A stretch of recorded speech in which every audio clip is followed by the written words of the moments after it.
Sir शादी जल्दी बोलो, शादी कब करोगे? शादी कर ले सर, टाइम है अभी। टाइम है सर। हाँ। मैम आपको ये अभी सर, ये तो वुड भी ये मैं संन्यास आपको ले रही कैसे हूँ पता? सर। ये मुझे इसलिए पता है क्योंकि इन्होंने मुझे बताया है क्या कि इनकी शादी कब होने वाली है। कब होने वाली बताइए सर।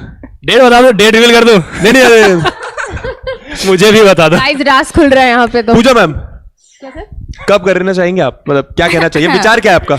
आज रिवील कर दो ये डांट आप। दो इनको। आज रिवील कर टेम दो। नहीं है, टेम नहीं है। ठीक है, फर्स्ट क्रश पूछ रहे हैं बच्चे, कब बना था ये बता दो। कौन सी क्लास में आपका पूछने फर्स्ट क्रश था? फर्स्ट क्रश सर बन गया होगा सर इस समय तक तो। इस समय? हाँ, 8वीं तक था सर। फिर उसका कुछ कन्वर्जन हुआ? नहीं नहीं सर, वो क्रश वो चलते फिरते नेक्स्ट क्रश। नेक्स्ट अबे क्रश था ना सर। क्रश ने Crush। इमोशंस एंड फीलिंग्स को क्रश कर दिया। हाँ, मतलब वो हमारे एंड से दिक्कत हो गई सर। इमोशन एंड फीलिंग को क्रश कर दिया मैम ने, जैसे बोला। क्या बात है मैम, आप बताइए। सर 9th 9th में उसका कन्वर्जन हुआ मैम? नहीं हुआ सर। नहीं हुआ, बोल तो सकते ही नहीं है यहाँ पे। मैम पूछा नहीं मैम। हुआ सर। सर सेकंड स्टैंडर्ड में। भाई बस वो वहीं तक था। समृद्धि मैम आप समृद्धि बताइए। मैम आप बताओ। I reject this question. ठीक है सर आप बताओ सर, सर आप बताओ। सर 9th शायद, हाँ 8th 8th में। हाँ हाँ, और मेरा कन्वर्जन भी हो गया था सर। एनीवे आगे चलते हैं। तो अब मोस्ट एम्बैरेसिंग मोमेंट पूछ रहे हैं स्कूल लाइफ का।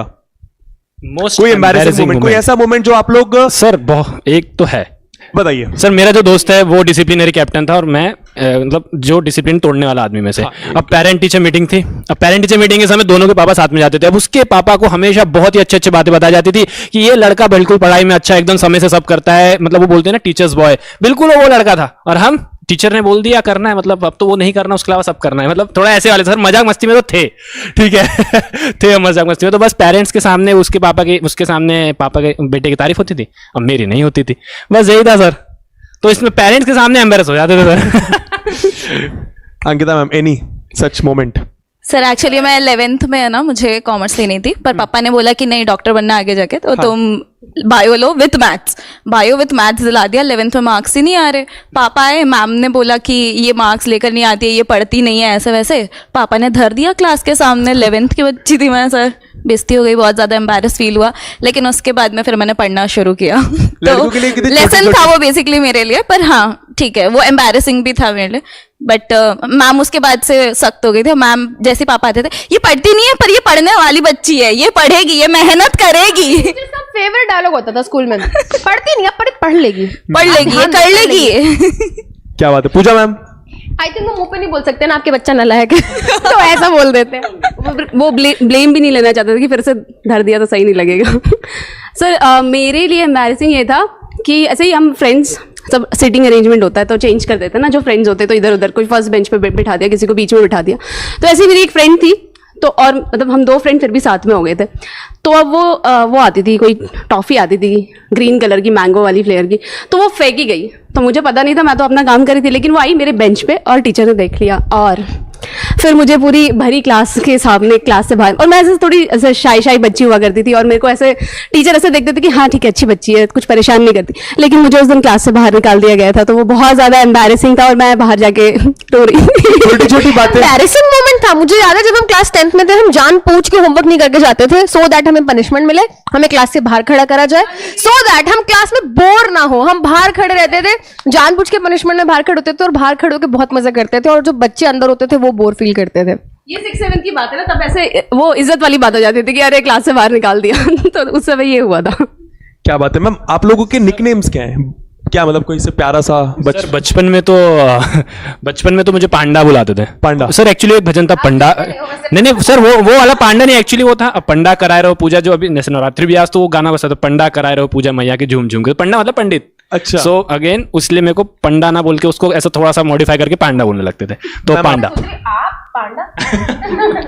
सर पापा मम्मी तो ऐसे नाम देते रहते हैं, वो थोड़ा सा एम्बैरेसिंग हो जाएगा। एक आध बता दो मैम प्लीज, अच्छा लगेगा उनको जान के। वो आज आखिरी बार शायद मुलाकात कर रहे हैं यार आपसे, एक बार अच्छा लगेगा उनको। सर घर पे मेरा नाम छोटू है।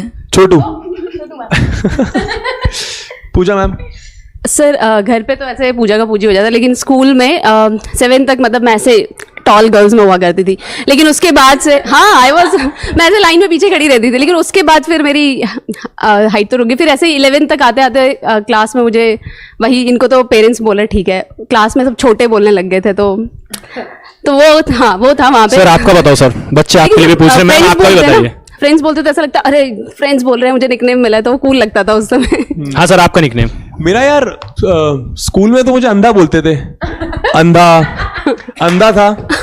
एक गाय था, गाय मतलब सर सीधे थे? बच्चों में थोड़ा सा सीधे थे? सीधे साधा नहीं, सीधा लगता था। मैं बहुत ज्यादा सीधा गोरा होने की था। एक्टिंग करते थे सर। दोगलापन? मैं बहुत ज्यादा गोरा था, बहुत। मैम आपका? मैम आपका कह रहा था। तो घर में मतलब घर में और स्कूल में मतलब सिम्मी या फिर सैमी ऐसे बोलते थे। थोड़े से जो कूल बच्चे सैम। हाँ ऐसे सैम, सिम्मी, सैम, मतलब आज भी मतलब मेरे निकनेम्स यही हैं।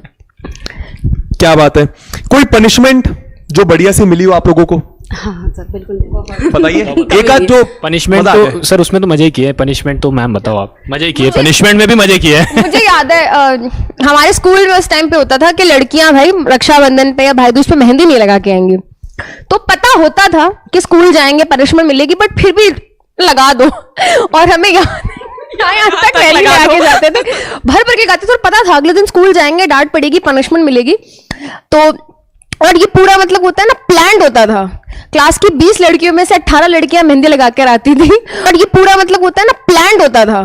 क्लास की 20 लड़कियों में से 18 लड़कियां मेहंदी लगा कर आती थी, और 4 पीरियड लगातार कॉरिडोर में खड़े रहते थे, और फिर वहां पे बैठ के हमें पढ़ाया भी जाता था। मतलब मुझे याद, ये आई रिमेम्बर, मतलब बढ़िया लगता था स्कूल टाइम पे। क्या बात है।